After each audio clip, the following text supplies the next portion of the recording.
ker se ta roman dogaja v medvojnem, pa malo tudi predvojnem, malo tudi povojnem Mariboru in na Štajerskem.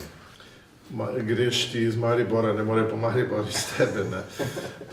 Poznal sem ljudi, poznal sem partizane, poznal sem ljudi, ki so bili med okupacijo v Mariboru, tako da sem veliko tega slišal in me to ves čas malo spremljalo.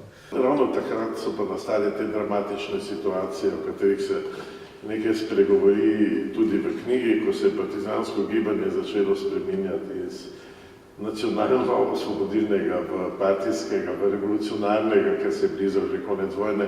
Namreč knjiga se dogaja v leto 44, 45, 46, sega pa tudi v dogodke z ljubezenskimi, predvsem prizori pred drugo svetovno vojno. Tu so 4 junaki, ki se premikajo sem in tja in pač v tem času in v tem geografskem prostoru, jasno.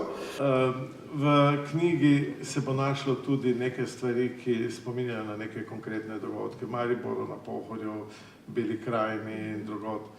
Ne bi si želel, da bi kdorkoli razumel roman kot reinterpretacijo zgodovine v tej zgodbi, ki sem jo jaz razvijal, da gre pravzaprav za poskus, da ljudje tudi v takšnem času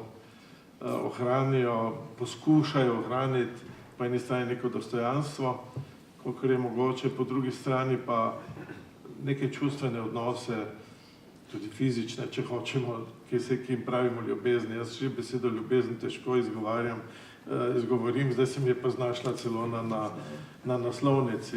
V trenutku, ko je iz tega začela nastajati intimna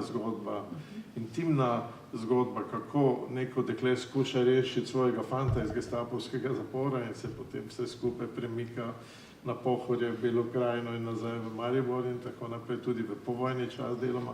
Sem prav hvaležen neki recenzentki, no se lahko povem, Ženja Leler, ki je v književnih listih napisala, da to pravzaprav ni ljubezenski roman, ampak je roman o ljubezni. Mislim, da je to neka prava definicija, ker sam ne bi znal tega boljše povedati. Zdaj, s tem romanom si se podal v čas med in po drugi svetovni vojni, se boš v naslednjih knjigah s sodobnostjo ukvarjal. Bom skušal v neko poetično, literarno smer, zelo osebno iskati nekaj novega. Super tudi.